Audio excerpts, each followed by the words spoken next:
नमस्कार दोस्तों, unheard aspect which is responsible for the biggest कलेश इन मैरिज। बहुत मैंने पहले भी करे डिवोर्सेस के तो कारण आपने वो देख लिए, पर कलेश का एक बहुत बड़ा रीज़न जो कवर नहीं किया गया है कहीं पे भी, यूट्यूब पे कहीं भी, social media, main stream media कहीं भी नहीं। एज ए मैरिटल काउंसलर ये बड़ा रीज़न इमर्ज कर रहा है। ठीक है, the reason is money mindset difference between the spouses. Money mindset, how they approach money. शादी जब कर रहे होते हैं तो एक दूसरे की शक्ल देख लेते हैं, पर्सनालिटी देख लेते हैं, घर का स्टेटस देख लेते हैं, पैसा देख लेते हैं। कि लड़के का तो पता चल जाता है, नौकरी के एक सवाल है, भाई साहब कितनी नौकरी है, कितनी तनख्वाह, 1 लाख, 1.5 लाख, 2 लाख या जो भी, ठीक है, तो वो पता चल जाता है। लेकिन मनी माइंडसेट नहीं पता चलता। एक परिवार है, उसमें एग्जाम्पल के तहत से बताऊंगा अलग अलग तरह करके। एक लड़की है आपकी, आपने एक परिवार में शादी कर दी, लड़का मल्टीनेशनल में है, लड़का, एक्सट्रीम केस करके ही बताता हूँ मैं, बीच में बाकी केसेस भी हो सकते हैं, IIT IIM का पकड़ लेते हैं, टॉप का, दोनों चीज़। अब आप तो बहुत वो हो कि भी हमारी भी लड़की अच्छे घर में चलेगी, लड़का IIT IIM में 80-90 लाख का पैकेज है, सुख सुविधा के हिसाब से रहेगी। पर वहाँ लड़का अगर बचपने में गरीब परिवार से आता है, उसका बचपना थोड़ा उस तरह का गुजरा है, तो वो अब माइंडसेट उसका मनी के हिसाब से दूसरा है। आपका परिवार यहाँ पे है, लड़के का प्रेजेंट सोशल स्टेटस ये है, पास्ट ये था, बट आपको पास्ट से कुछ लेना देना नहीं, आपको प्रेजेंट से लेना देना है। शादी हो गई, अब इससे नहीं खर्चा होता और यहाँ ये कलेश बहुत है। अब इसको मैं इस तरह करके बताऊंगा तो लोग फिर वो कहते हैं अरे लड़कियों को तो शादी क्यों करनी है, करनी उस तरह। आजकल ना माहौल थोड़ा इस तरह का बना हुआ है, which is okay, but what I am trying to say, अगर आप the way you both of you approach money mindset, if that is not okay then it becomes very difficult. अगर आपकी वाइफ बहुत खर्चीली है, उसको घूमी घूमी ही जाना है, कपड़े चाहिए एंड उसको फ़ोटो खिंचानी है, इंस्टाग्राम पे जाना है, तो भैया ये बातें बहुत ज़रूरी हैं।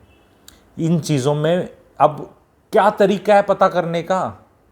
कोई तरीका नहीं है। सब आपने चेक कर लिया, इसका बॉयफ्रेंड था, गर्लफ्रेंड था, कैरेक्टर कैसा है, जग्गा जासूस बन गए, उसकी फैमिली का पता चल गया। ये मनी माइंडसेट, वो तो मनी की तरफ वो है।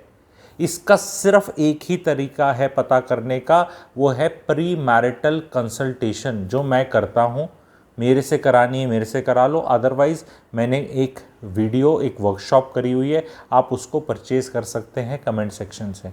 बहुत नॉमिनल, पिज़्ज़ा जितनी फ़ीस है उससे आप कंसल्टेंट भी बन सकते हैं। उस वर्कशॉप में एक ये पार्ट है जो 30 सवाल पूछे जाते हैं, उससे मनी माइंडसेट क्लियर होता है। आप क्लियर साफ करके पूछते हो कि क्या अप्रोच है, क्योंकि क्या शादी में एक स्पाउस बहुत कंजूस हो जाए और दूसरा थोड़ा कंजूस से इस तरफ ज़्यादा हो तो बहुत मिसमैच हो जाता है। एक मिडल पाथ होता है लाइफ के, जो मिडल पाथ के दोनों क्लोज हैं और ज़्यादा डिफरेंस नहीं है तो शादी चल जाती है। पर कई बार क्या होता है, लड़के ऐसे होते हैं, कहते हैं मैं पैसे कमा रहा हूँ, मैं हार्ले लूँगा, मैं बर्बरी की शर्ट खरीदूँगा, मैं रैल्फ रॉवन की शर्ट खरीदूँगा, मैं इतने की करूँगा, मैं ऐसे, और तनख्वाह नॉर्मली लेके घूम रहा है 1-1.5-2 लाख की, पर खर्चे पूरे करने हैं और बचाना कुछ नहीं है। और पत्नी को कहता है तू भी कमा रही, तू अपना देख ले, मैं अपना देख ले, ऐसे करके उनका जॉइंट कोई सिस्टम आगे दिखता नहीं है। घर लेने का उनका कोई ऐसा सिस्टम दिखता नहीं है। अपना थोड़ा बहुत म्यूचुअल फंड कर लिया और पैसे ज़्यादा जोड़ नहीं रहे। लड़की को कोई सिक्योरिटी नहीं नज़र आती एज ए फैमिली, तो वो मिसमैच हो सकता है। तो लड़का भी खर्चीला ज़्यादा हो सकता है, लड़की भी हो सकती है। जो भी आपकी अप्रोच है लाइफ में वो बहुत अगर आउट है तो शादी में बहुत खटपट होगी। अब वो खटपट होके वो सिम्टम्स उसके अलग अलग निकल कर आएंगे। लेकिन ये रीज़न बहुत बड़ा है, आप लोगों को माइंडसेट को ट्रेन करना है towards the right mindset. There is always a right mindset about money. Your mindset is this, you are लड़का, लड़की का माइंडसेट ये है, अलग हो सकता है, बट दोनों को सीखना पड़ेगा और कहीं से बताना पड़ेगा कि भैया एक्चुअल में सही तो ये है, तो ये सही है, आप यहाँ से सही की तरफ आएँ।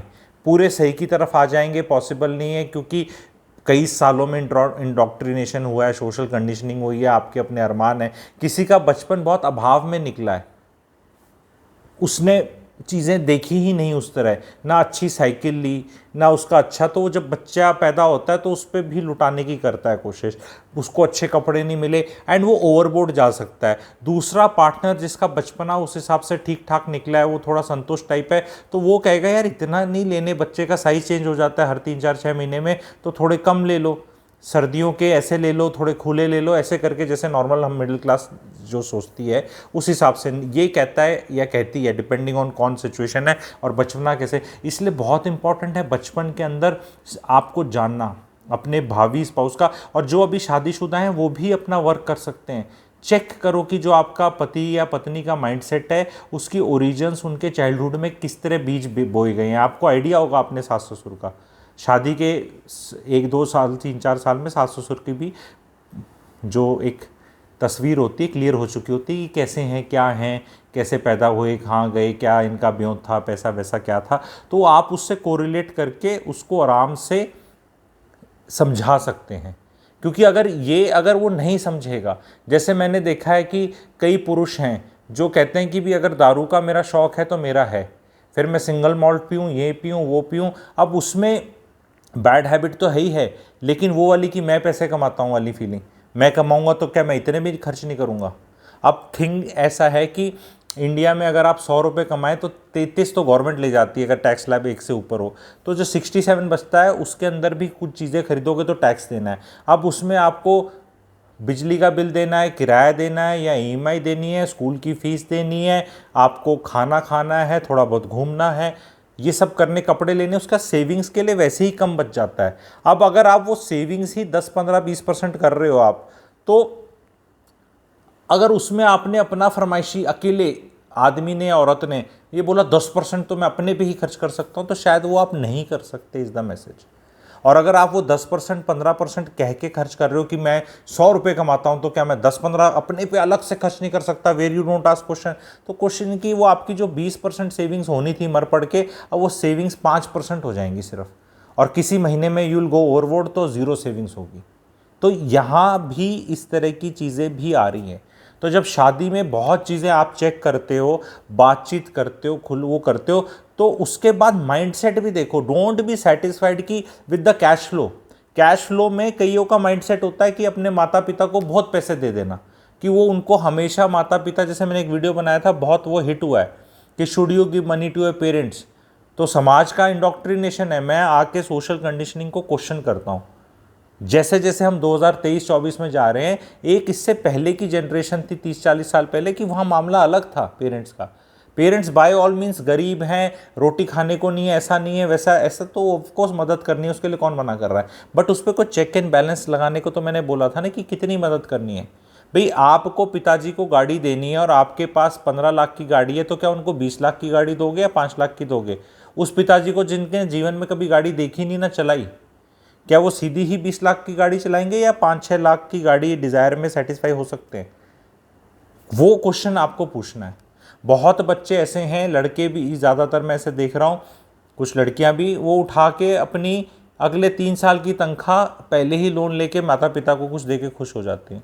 वो इतना अंदर से गिल्ट डाला हुआ है, और फिर उनकी फाइनेंशियल गाड़ी कभी पटरी पे नहीं आ पाती, जिसके कारण उनकी मैरिड लाइफ पटरी पे नहीं आ पाती, या तो आधे टाइम शादी ही नहीं कर पाते, या शादी करते हैं तो फिर वो पहले दिन से कलेश होता है कि तूने लोन ले रखा है, उसका पहले से गिरवी रखा हुआ है। बहुत लड़के शादियों में देखा जा रहा है शादी से पहले ही गिरवी रखे हुए हैं। गिरवी समझ रहे हो आप क्या है? उनकी जो तनख्वाह है, पे स्लिप है, वो गिरवी रखी हुई है। ज़रा पूछ लेना उनसे कि तनख्वाह तो दामाद जी की 1.5 लाख है, लेकिन 1.5 लाख में से 80,000 तो 70,000 तो ईएमआई जा रही है।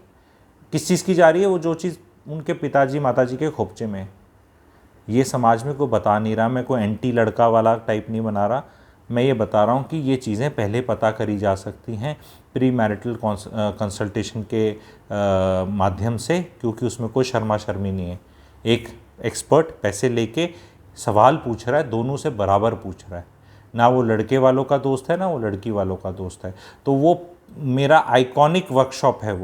वो सिर्फ वर्कशॉप आप देखकर आप एक अच्छे खासे चार्ज करने वाले कंसल्टेंट बन सकते हैं। कोई डिग्री और स्टैम्प की ज़रूरत नहीं है, वो सवाल पूछने आ जाने चाहिए। और जो मेरा कंटेंट वैसे ही देख रहे हैं, जो ओपन चैनल पे भी देख रहे हैं, उनको वैसे भी चीज़ें काफ़ी समझ आ चुकी हैं। मेरी केस स्टडीज़ केस स्टडीज़ करके प्लेलिस्ट है, उसमें कुछ केस स्टडीज़ डली हुई हैं, उनको देख लो, उनमें आगे और केस स्टडीज़ आती रहेंगी। वो आपको एक तरह से कंसल्टेशन में मदद करेंगी अगर आप दुनिया की करना चाहते हो। बहुत ज़रूरत है, ब्लू ओशन अपॉर्चुनिटी है। किसी कॉलेज में, किसी यूनिवर्सिटी में, कहीं कोर्स, कोई कुछ चीज़ पे बात नहीं कर रहा।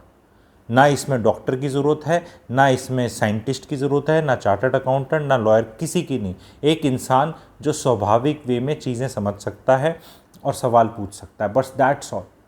बहुत महिलाएं ये रोल कर सकती हैं जेंडर उसमें, एंड पुरुष भी करना चाहें तो कर सकते हैं।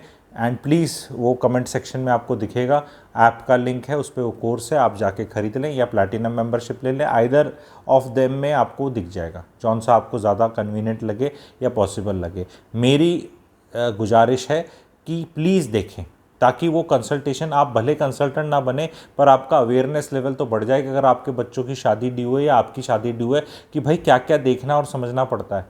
बहुत लोग कुछ देखते समझते नहीं हैं, एंड वो बहुत ज़्यादा ट्रांसपेरेंसी नहीं है। आप जब गाड़ी खरीदने भी जाते हैं, अगर गाड़ी खरीदने में कोई आपको ये ना बताए कि इसकी माइलेज कितनी है, इसके इंजन में हॉर्स पावर कितनी है, कितने सीसी का इंजन है, इसके अंदर केपीएल कितनी है, जिस तरह वो सब चीज़ें होती हैं, अंदर की जो चीज़ें वो होती हैं, स्पीड कितनी मैक्सिमम जा रहा है, कुछ ना बताएं। सिर्फ बोले कि भाई साहब ये गाड़ी दिख रही है, इसको देखने के बेसिस पे आप खरीदो, तो बहुत मुश्किल हो जाएगा खरीदना। बिकॉज हम बाकी चीज़ें सब देखना चाहते हैं। मोबाइल फ़ोन है, वो ऑन करके दिखा दे, बोल बस इसको देखने के बेसिस पे ले ले। इसका कितना मेगापिक्सल का कैमरा है, इसमें मेमोरी कितनी है, इसका रैम कितना है, इसके अंदर प्रोसेसर कौन सा है, और वो 50 बैटरी लाइफ कैसी है, और 50 चीज़ें होती हैं, आपको पता है कैमरे की, ये मोबाइल के अंदर भी। अगर आपको कोई बताए ना, बोले नहीं इसकी शक्ल देख ले, बस इससे लेना है। शादियाँ ऐसी हो रही हैं, बस ये देख लो जी, ये लड़की है, ये लड़का है जी, देख लो, बस देख लो, इतने का है, इतनी तनख्वाह है, ये माता पिता, बस ये। बाकी बहुत कुछ जानने को है। वो क्या जानने को है वो आपको मिलेगा प्री मैरिटल कंसल्टेशन के अंदर। 31 चीज़ें हैं, 30 चीज़ें, 30 सवाल, 30, जो आराम से 1 घंटे 1.5 घंटे में पूछे जा सकते हैं। कंसल्टेशन 2 घंटे की होती है उसमें, एंड आप अपनी एक अच्छी खासी फ़ीस चार्ज कर सकते हैं। मेरे बहुत स्टूडेंट्स ही कह लूँगा, कोर्स कर जिनने करा है वो ऑलरेडी स्टार्ट कर चुके हैं, ठीक है। और एक पिज़्ज़ा की कॉस्ट की फ़ीस में अगर आप इतने अच्छे कंसल्टेशन, इससे ज़्यादा रिटर्न ऑन इन्वेस्टमेंट कहाँ मिलेगा। आपकी first consultation will be minimum 7 to 10 times than the fees you are paying. First consultation only one, पहली, अगर एक भी कर ली तो 7 गुना रिटर्न है, सिर्फ एक। और उसमें समझाया भी हुआ है कि मिनिमम आप कितना चार्ज कर सकते हो, कैसे चार्ज कर सकते हो। तो प्लीज़ आप जुड़िए, प्लैटिनम मेंबरशिप में जुड़िए, लोग आनंद उठा रहे हैं। ऐप पे भी जुड़ सकते हैं, जो प्लैटिनम नहीं खरीद पाते, कई बार समझ ही नहीं आता उन्हें, तो प्राइसिंग वगैरह है, आपको जो कंफर्टेबल लगे, जो सा ईजी लगे वो आप ले सकते हैं। Thank you very much.